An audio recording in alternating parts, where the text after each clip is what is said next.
Amis joueurs, bonjour, voici une petite vidéo qui vous expliquera les règles du jeu Landvidi, les fils de Vidar. Alors Landvidi est un jeu de type 4X, c'est-à-dire expansion, conquête, combat, collecte de ressources, avec une mécanique de deck building originale qui s'adresse à des joueurs plutôt experts.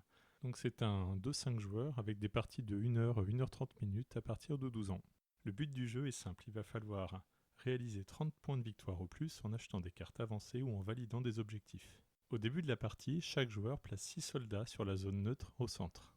Ensuite, chaque joueur pioche les 5 premières cartes de sa pile. Sur chaque carte, il y a 2 actions différentes possibles, au choix du joueur. Commençons par l'action de déplacement. Cette action permet d'effectuer 3 mouvements. Un mouvement signifie qu'un soldat se déplace d'une zone à une autre adjacente. Le soldat orange peut par exemple effectuer 3 déplacements. 1, 2, 3. Le joueur peut aussi prendre un soldat qui effectue 2 déplacements et un autre un déplacement. Il peut prendre aussi tout un groupe de 3 soldats qui font un déplacement sur une zone. Ou alors, chacun des 3 soldats fait un déplacement sur une zone différente. Sur cet exemple, le joueur orange est majoritaire sur 3 zones, donc il peut miner au choix 2 cubes sur les 3 zones.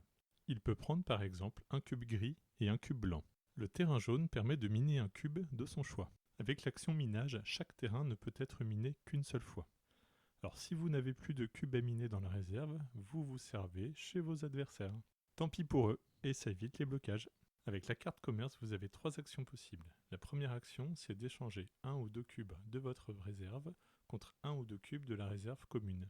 En deuxième action, vous pouvez vendre une de vos cartes posées. Exemple, si vous vendez votre carte minage et combat, elle sort de la partie, vous récupérez un cube gris et un cube rouge. Et la troisième action possible, c'est d'effectuer un achat parmi les 6 cartes de la rivière.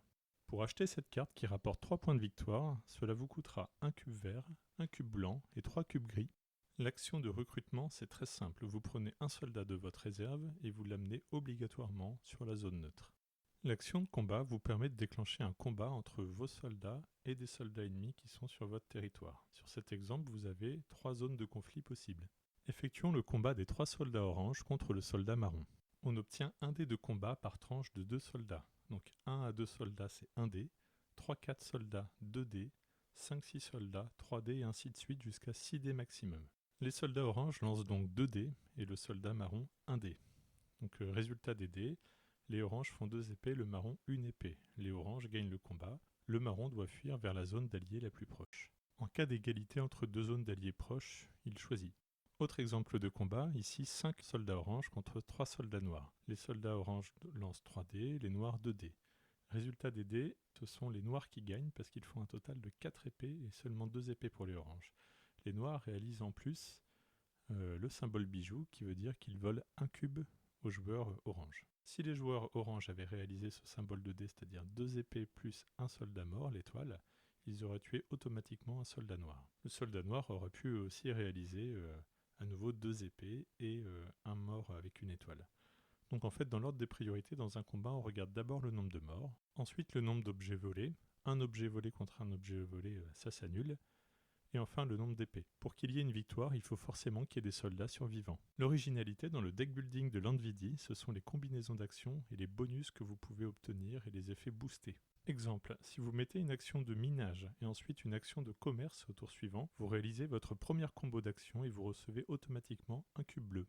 Pour le deuxième bonus, c'est la même chose, vous enchaînez les actions identiques et vous obtenez les bonus correspondants. L'originalité de ce deck building, c'est aussi de pouvoir booster ces actions, c'est-à-dire si vous faites une action de combat, vous pouvez ajouter un cube rouge après, ou plusieurs, pour booster l'action de combat, c'est-à-dire une action de combat plus un cube rouge, ça permet de réaliser 2 combats. Et j'imagine que vous voyez venir la suite, c'est-à-dire que si on fait pareil avec une action de mouvement, et donc on a bien 2 symboles rouges, 2 symboles blancs, on réalise aussi son bonus de clan grâce aux cartes boostées. Dans la présentation, je vais m'arrêter là et ne pas dévoiler toutes les combinaisons possibles pour laisser aussi les joueurs découvrir le jeu. Passons au bonus d'action. Pour contrôler le bonus de mouvement, il faut contrôler 3 terrains blancs sur 4. Lorsqu'on possède le bonus blanc, à chaque fois qu'on effectue une action de déplacement, on a le droit à un déplacement gratuit supplémentaire. Il en va de même pour les 4 autres bonus. Pour terminer cette explication, je vais vous parler des cartes objectifs. Avant de commencer la partie, vous piocherez au hasard 6 cartes objectifs sur les 10 existants. Cela augmente la rejouabilité des parties et permet d'effectuer à chaque fois des départs différents. C'est la course à l'objectif. Le premier joueur qui valide remporte le maximum de points. Le deuxième se place sur la deuxième position. Et les troisième, quatrième et cinquième joueurs, s'ils terminent l'objectif, ils récoltent les